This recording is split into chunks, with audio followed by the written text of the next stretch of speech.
Good morning. We're going to sing a couple praise songs real fast, and then Nick's going to come up and pray. I love you, Lord, for your mercy never fails me. All my days I've been held in your hand. From the moment that I wake up until I lay my head, oh, I will sing of the goodness of God. I love your voice. You have led me through the fire this week. Darkest night, you were close like no other. I've known you as a father. I've known you as a friend, and I have lived in the goodness of God. This is the easy part. All my life you have been faithful. All my life you've been so good. All my life you have been so, so good. With every breath that I am able, oh, I will sing of the goodness of God. I love your voice. You've led me through the fire. You have led me through the fire. In the darkest nights, you are close like no other. I've known you as a father. I've known you as a father. I've known you as a friend. I know you as a friend. And I've lived in the I goodness, have lived in the goodness of God. Yeah, yeah. All my life you have been faithful. All my life you have been so, so good. With every breath that I am able, Lord, I will sing of the goodness of God. All my life, thank you, Lord. All my life you have been faithful. All my life you have been so, so good. With every breath that I am able, Lord, I will sing of the goodness of God. Here's my favorite part. Here it is, go. Your goodness is running after me.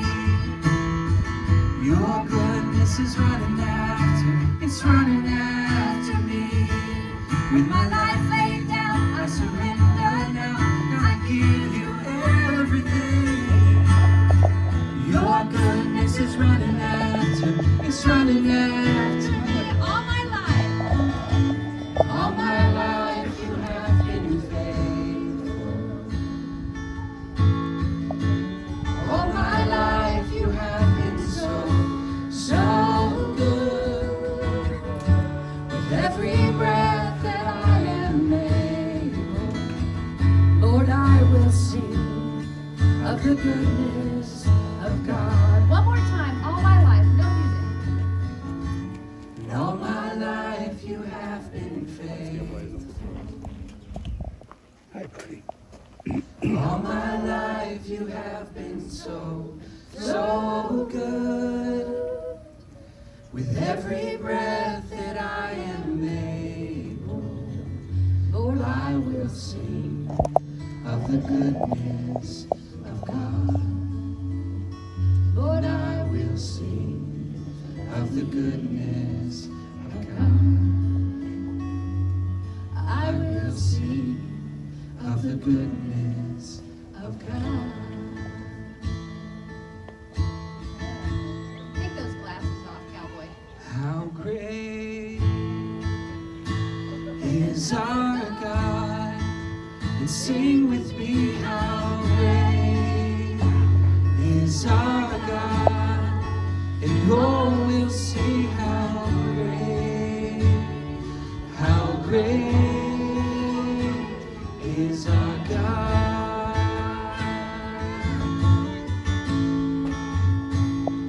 How great is our God.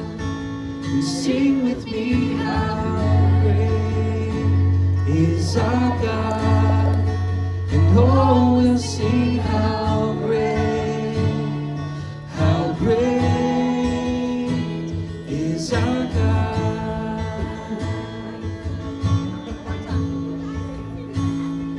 How great is our God. And sing with me how great is our God. And oh, we'll sing how great is our God.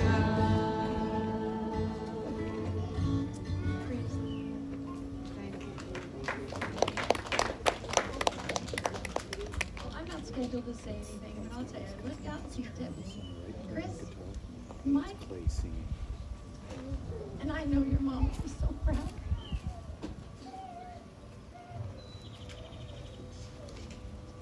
Good morning, everyone. For those of you who don't know me, my name is Nick.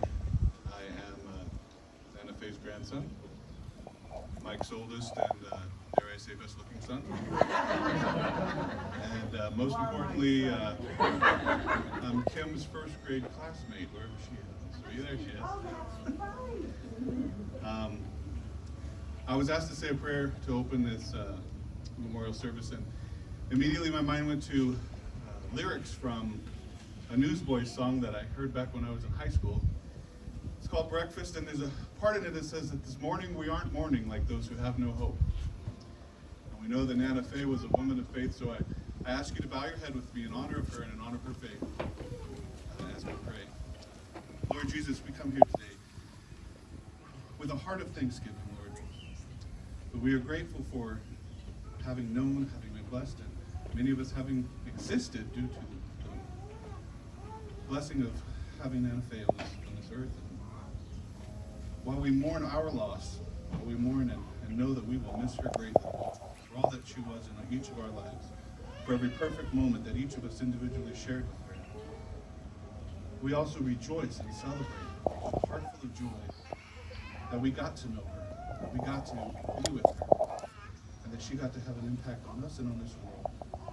As we look around at these and in this area, Lord, that is her legacy, we're so grateful for all that you've given us.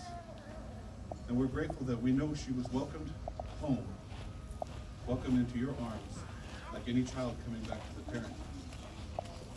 We ask that you bless each of us, help us to remember every time we think of her, of all the good things, as we bless our day here together.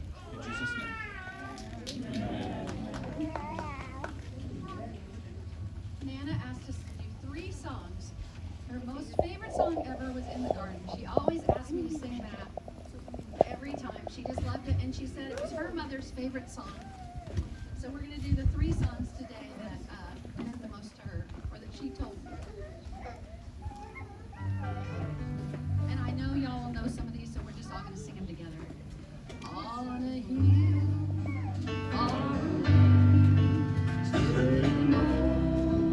rugged cross, the emblems of redemption.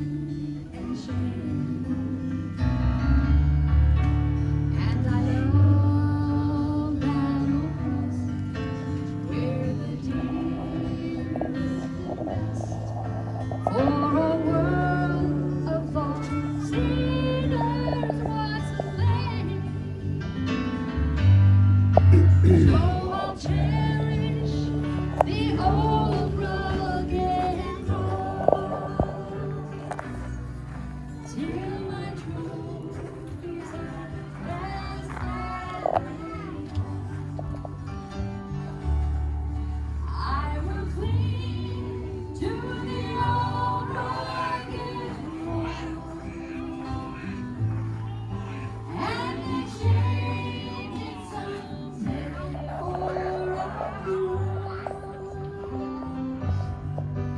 to the old rugged cross. I will ever be true. Its shame and reproach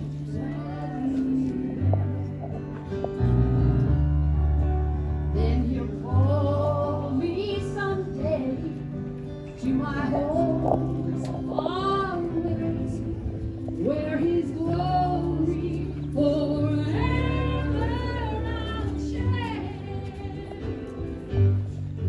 And I'll cherish the old rugged cross till my trophies at last I lay down. I will cling to the old rugged cross and exchange it someday for a crown. And that's what she's done. Oh, I'll exchange it someday for a crown.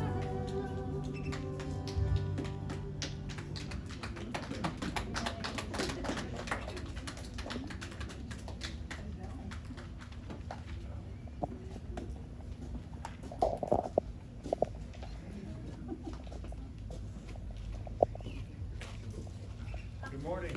Can everybody hear me okay without the microphone? First of all, thank you everyone for coming and supporting the life of Santa Fe today. Greatly appreciated this environment to be here. It's good to see some faces we haven't seen in a while. It's not a long time, under the circumstances, that's tough. However, thank you so much for coming and taking the time today. I'd like to take a few minutes to spend some time talking about Santa Fe and the history of her life, who she was, some of her history that I didn't know, particularly some of this, and some of you may not as well.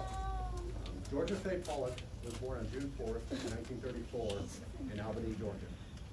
She was the seventh child and fourth girl born to Isla Pearl Richardson and James Peoples. She was the first baby of the family to be born in a hospital. She spent her entire childhood growing up in Georgia. As a young woman, she had to leave the school, wasn't able to graduate from high school. She had to go work and help her family make it. She found employment at the Southern Bell Telephone Company. She eventually advanced to the level of floor supervisor, part of her duties being customer service. The duties of being customer service is where she eventually went to meet her future husband, Mike Styer, based on a complaint phone call that she received from one of the neighbors. She said, I know Mike Styer, I know you. You see, her best friend was dating Mike's roommate.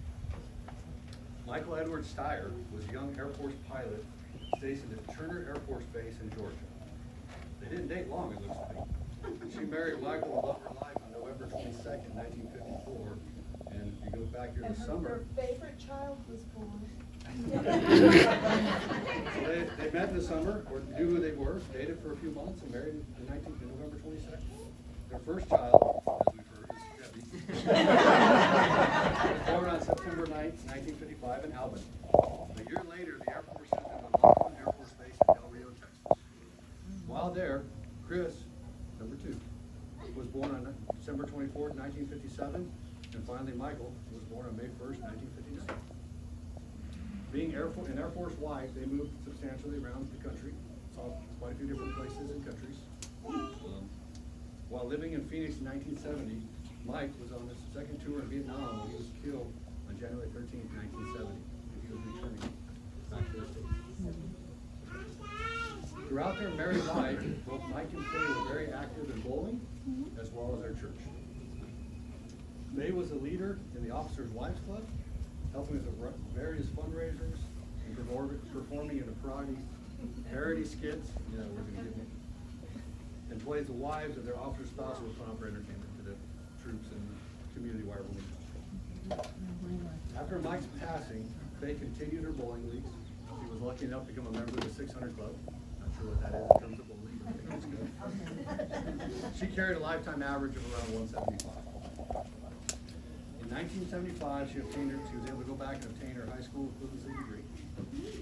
As a single mother, she held many jobs throughout the remainder of her life, the last being a general manager of La Quinta Hotels.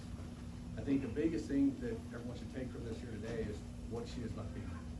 Nick said it earlier, we're all here because of Nana Faye, especially this family here.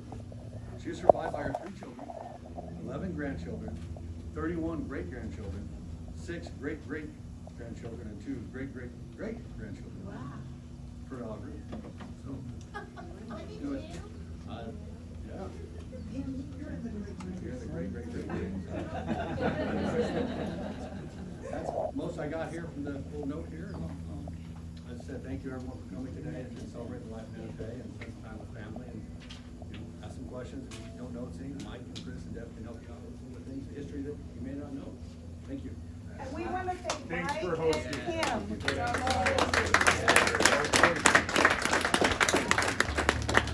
Called out that word, I knew it would get you.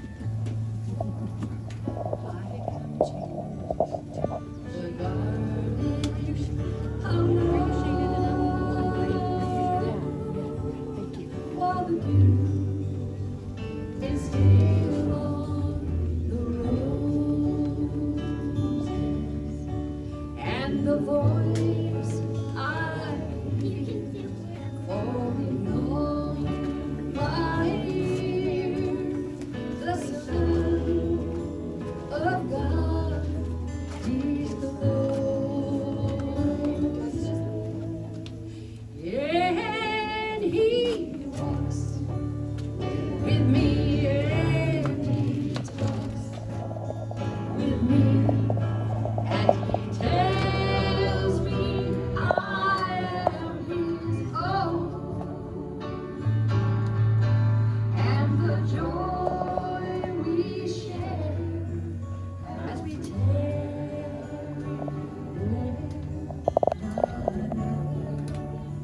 as ever.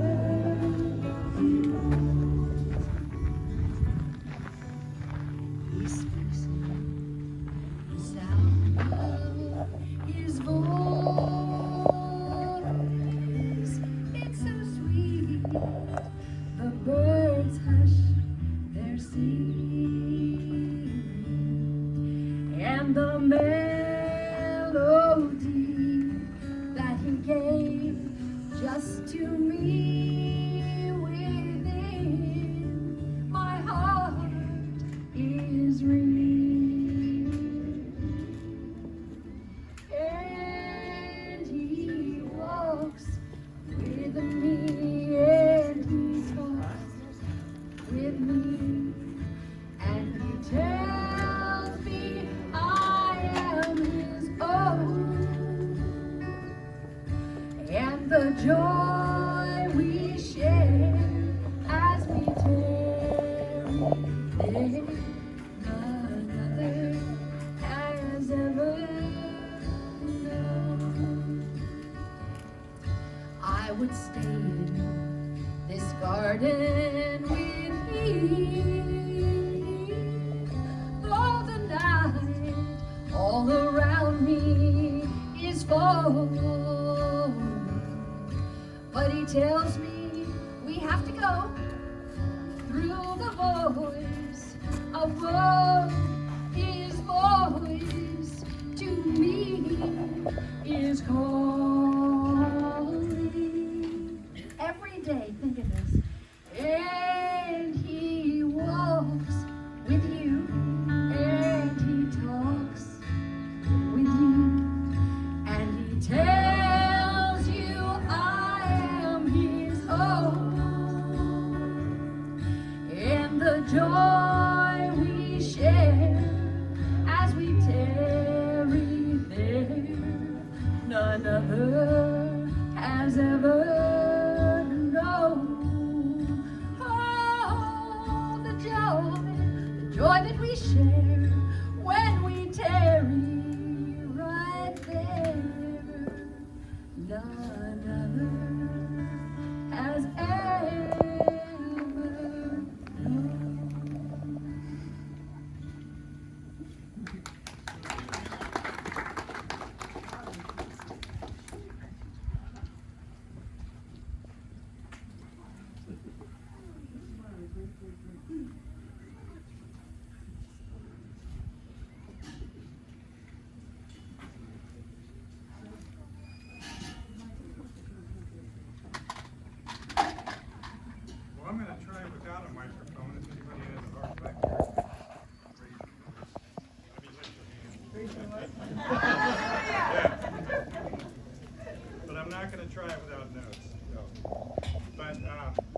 again, thank you everybody for being here. This is. Yes.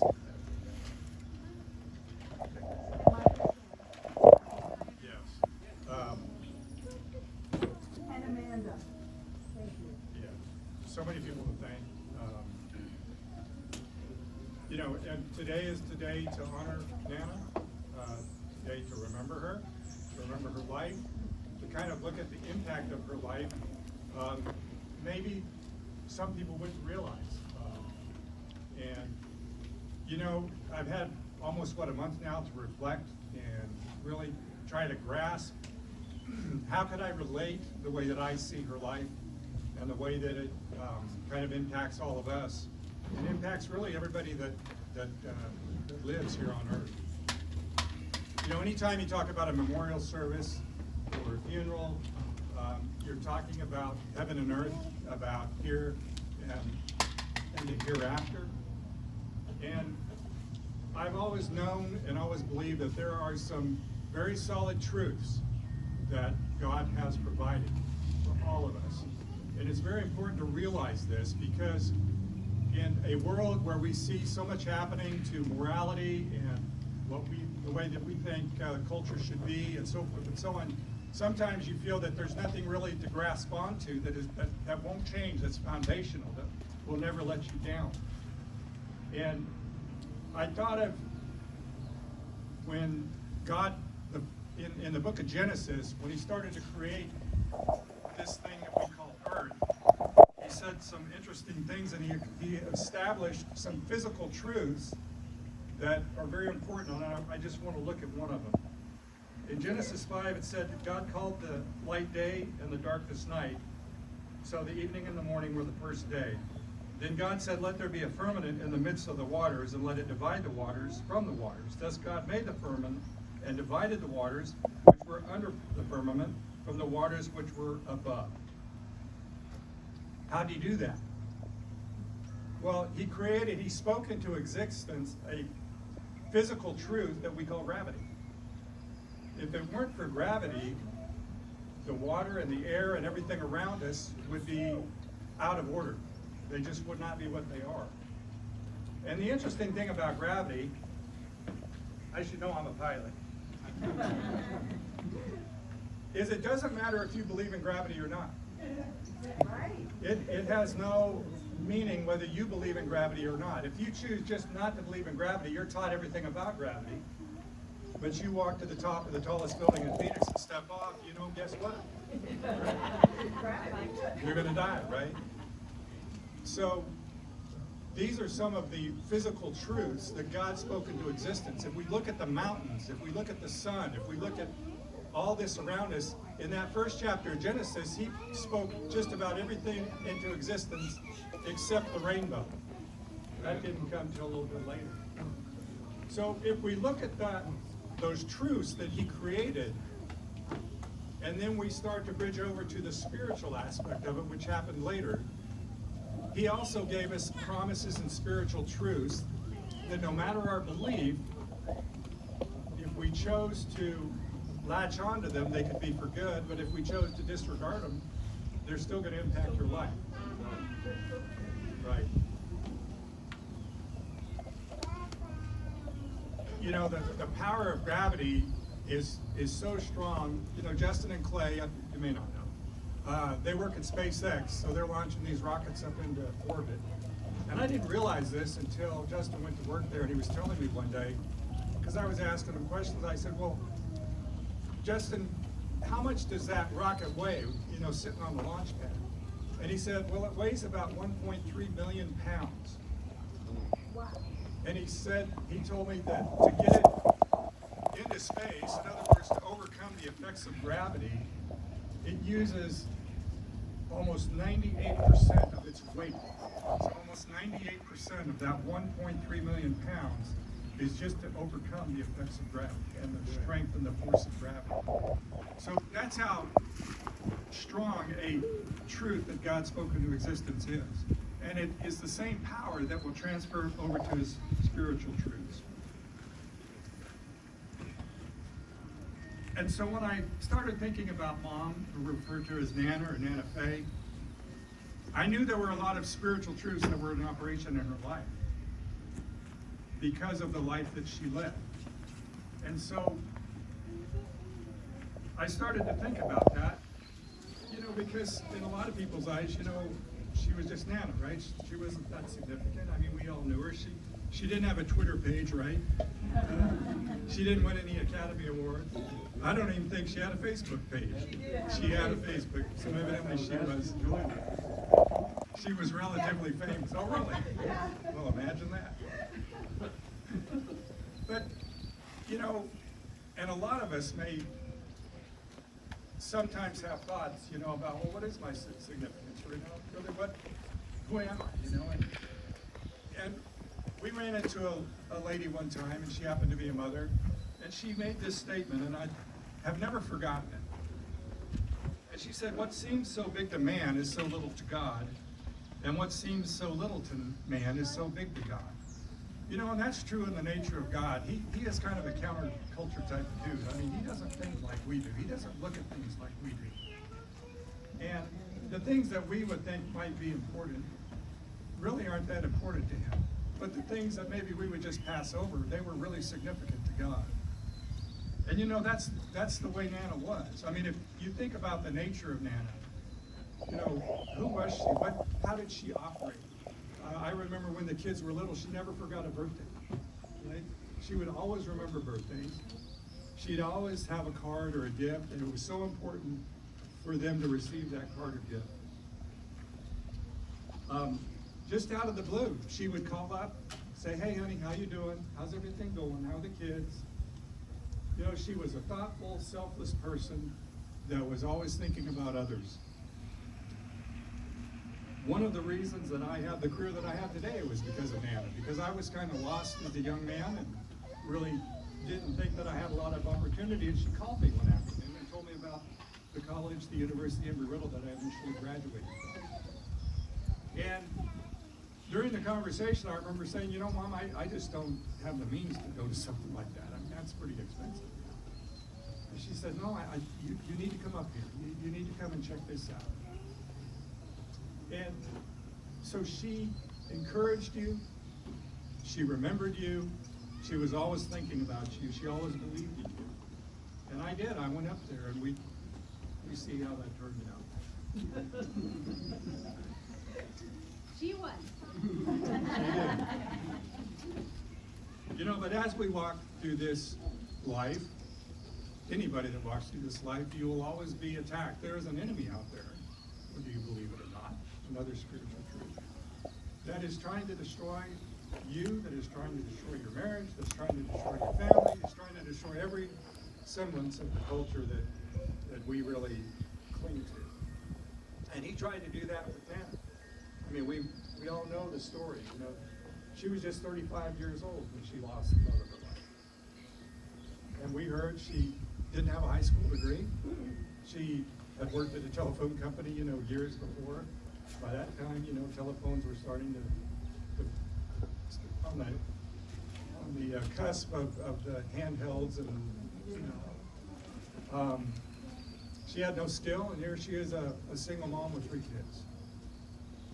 And yeah, she didn't even know how to write a check. So you have this person that all of a sudden has thrown all of this at them. But if we look at the spiritual truths that God has promised us, and we start to compare them to how he worked those into Nana's life, we can see just how strong those are.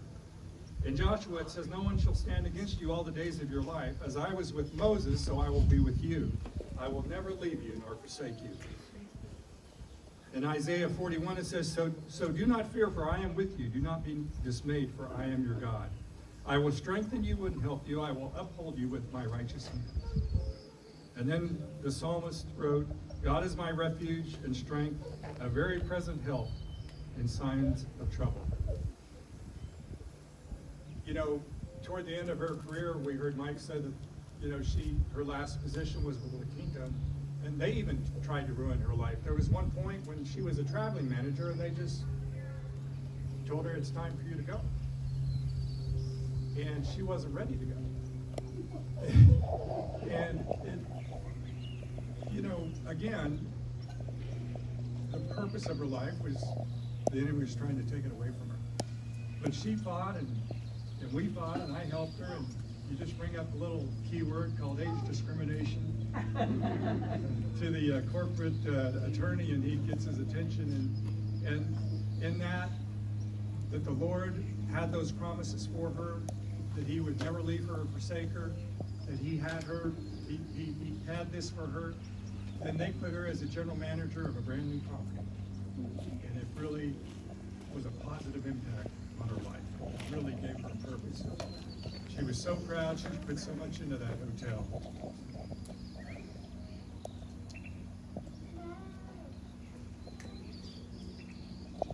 After her passing, I just sent one text out, well, actually 2 texts out to my colleagues, because I had to let them know what was going on.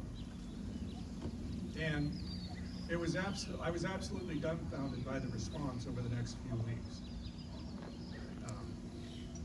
I received personal texts from some of the close colleagues that I worked with at Flight Standards. I had to go back to Amarillo. Well, actually, I had a Amarillo layover, and I got the mail there.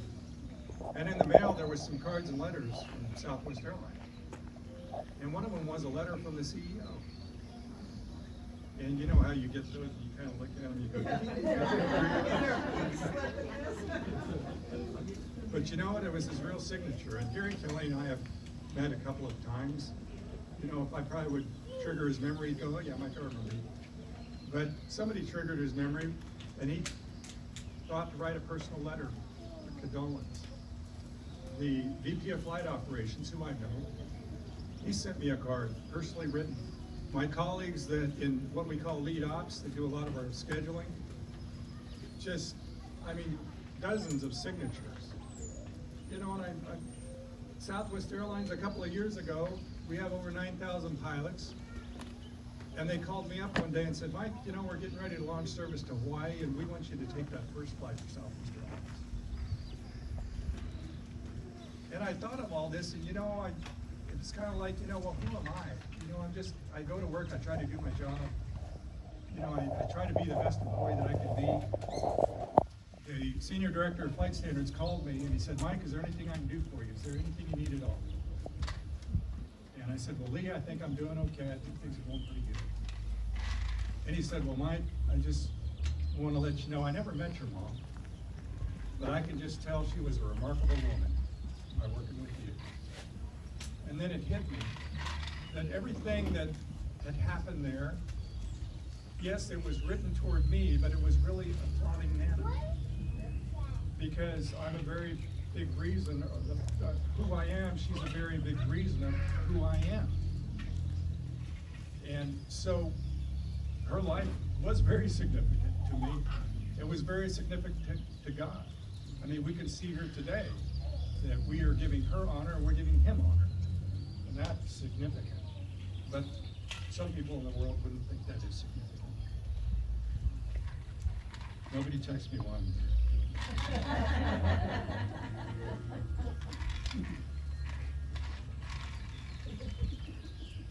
You know, toward the end, she started to get dementia, but again, I mean about, 4 or 5 years ago.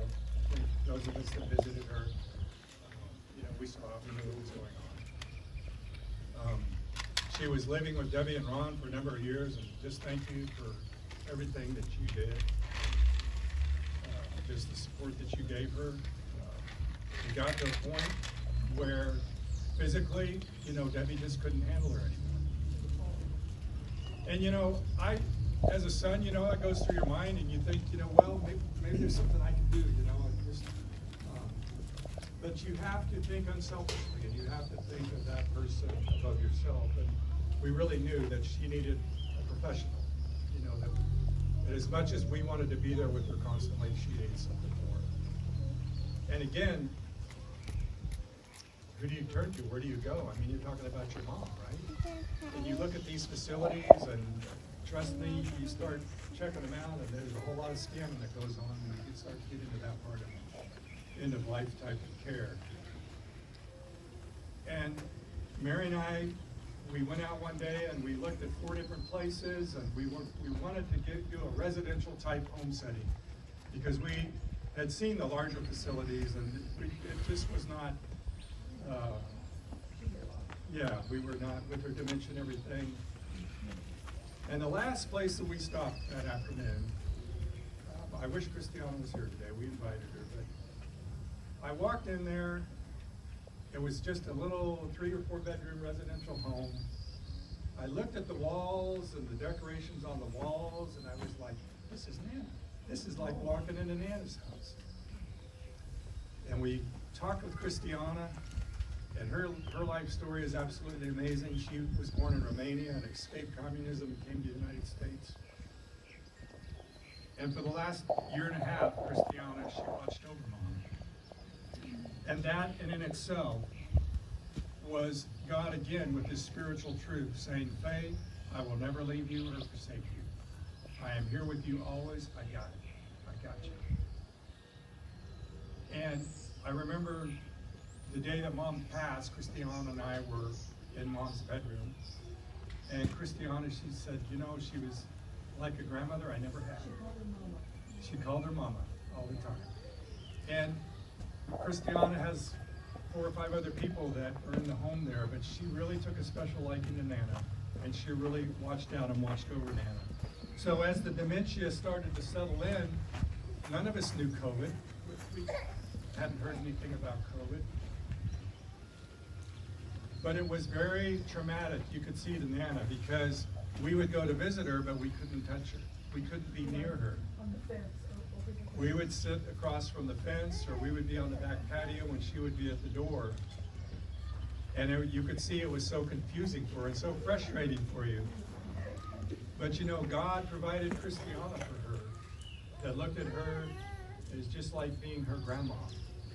And she just took such good care of Nana. And Nana was so comfortable.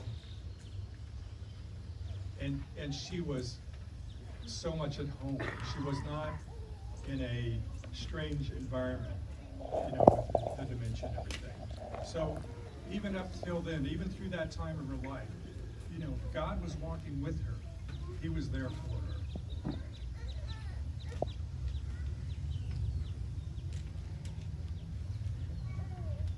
The Saturday before she passed, we had learned earlier, no, we hadn't learned yet, but it was suspected that she might have had COVID. And I had to drive out to Paradise Valley, and I was driving, and Christiana called me.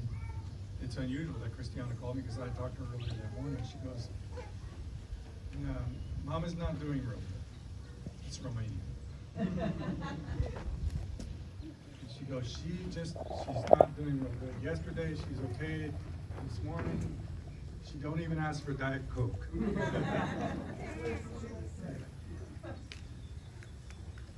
And Christiana didn't want to come out and say it, but I said, Chris, do I need to come over there?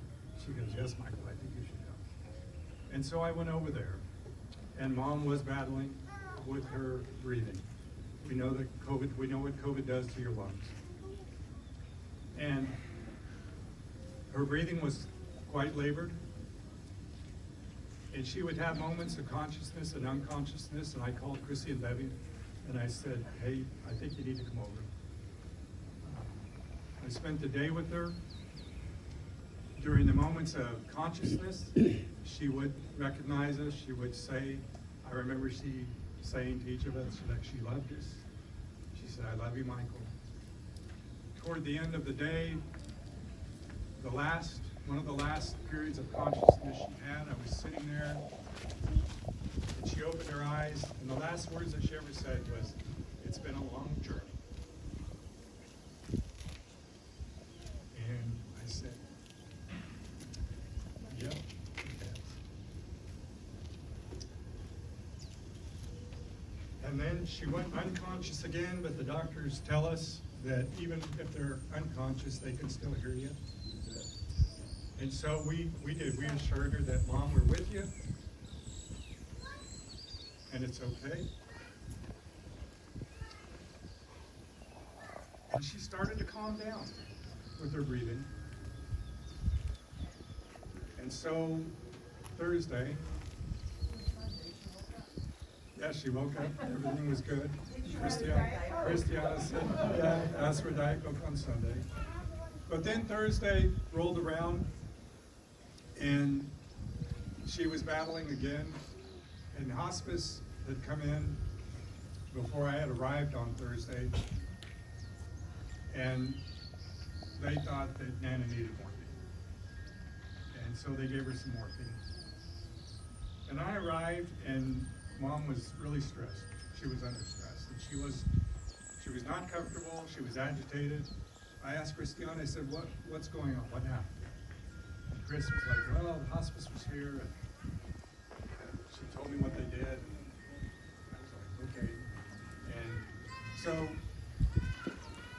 we were there, and we were talking to Mom, and that's another thing that God really knew what Nana needed, was that by putting her in that small facility, we were able to be with her.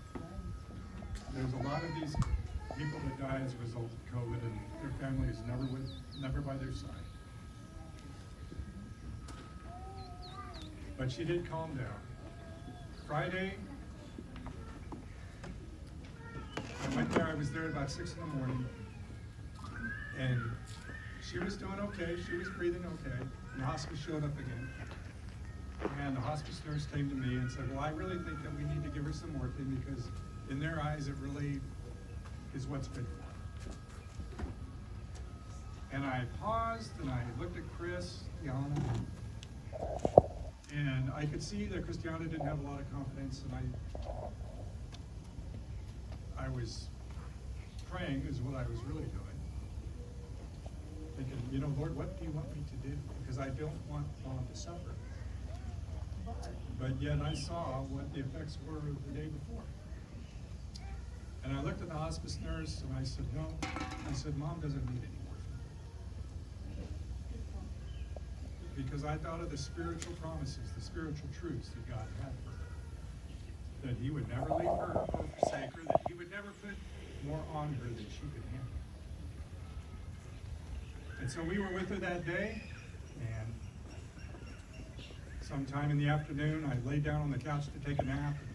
Chris and Deb, they were tired and they needed to go home and rest. So I heard them getting ready to leave.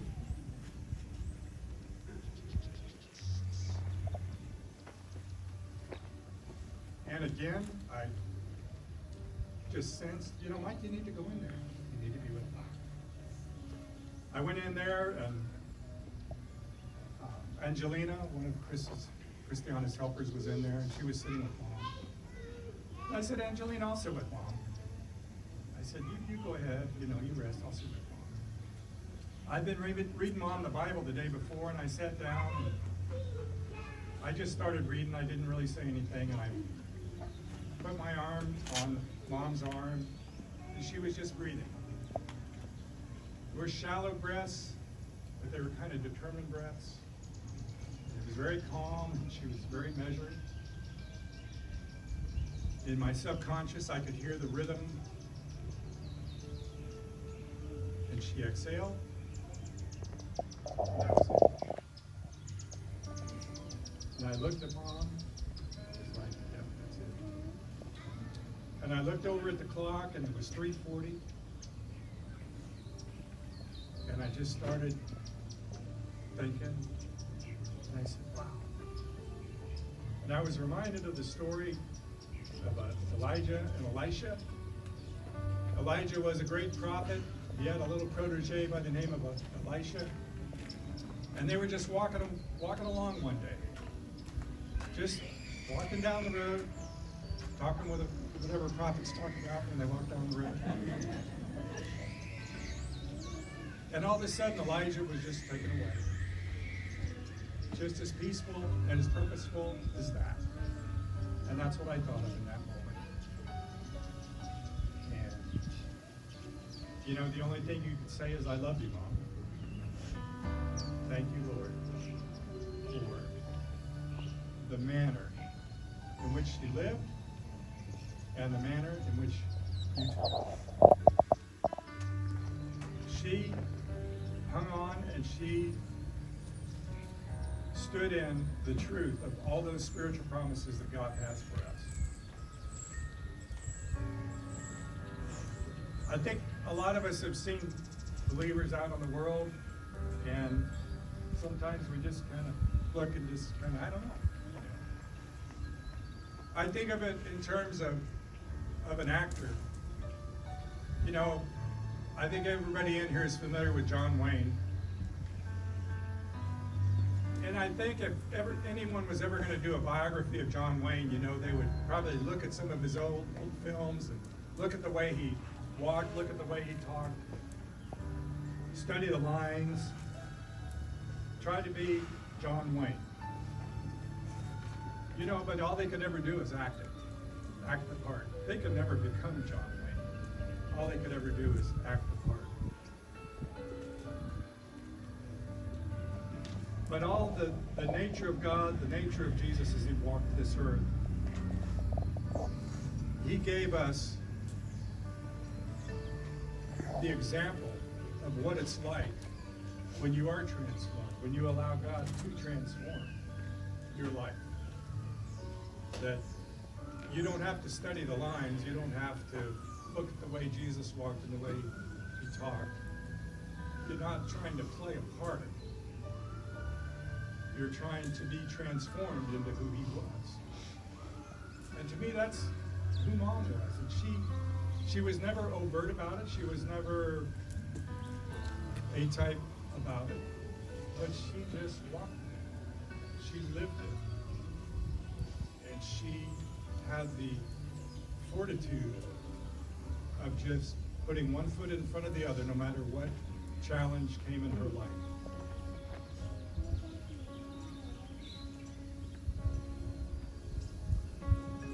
Paul in the book of Ephesians wrote, "And then I pray that you, being rooted and established in love, may have power, together with all God's people, to grasp how wide and how long and how deep is the love of Christ, and to know that this love surpasses knowledge." It's a love that you can't fathom with your mind. It's a love that you can only understand if you look at the mountains and think of how solid they are, how beautiful they are, and that they're immovable, and that nothing will ever take them away. And if you compare that to the spiritual truth of the love of God and how powerful and beautiful that is, and that it'll never leave you, but you've got to believe, you've got to take that step, and you've got to live in a life that is pursuing all those truths. In order to live a life that's significant to God, you can't be an actor. It's got to be because of who you are.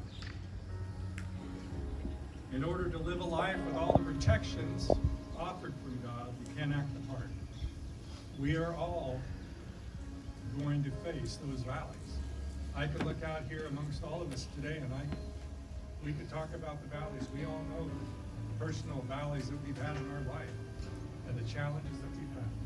But Nana gave us an example of being in some of the deepest valleys that you could imagine, but just walking in those truths and knowing that God is going to be there for me. I don't know how, but as we can see, he made a way during every step of her life. It's got to be because of who you are. The only one that can change who you are is Jesus Christ, with a little help from the life of Nana.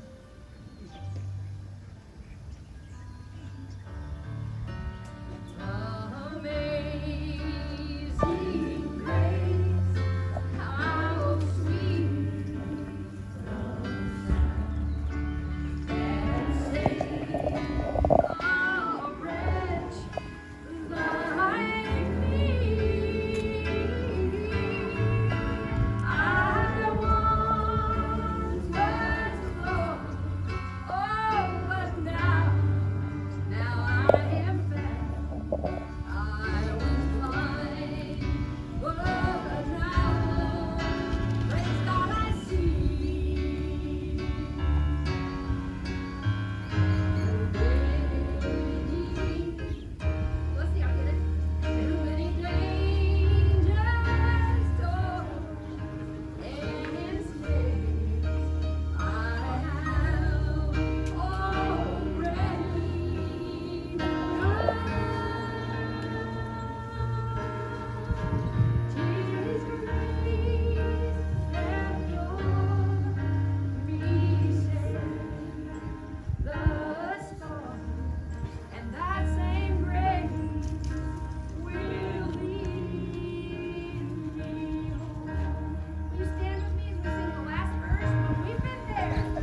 I've asked Kennedy to close us out in prayer, and then we'll.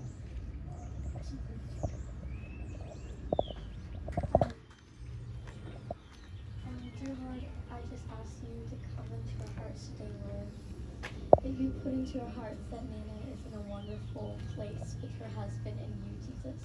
That you are walking in the garden with her and her husband, Lord.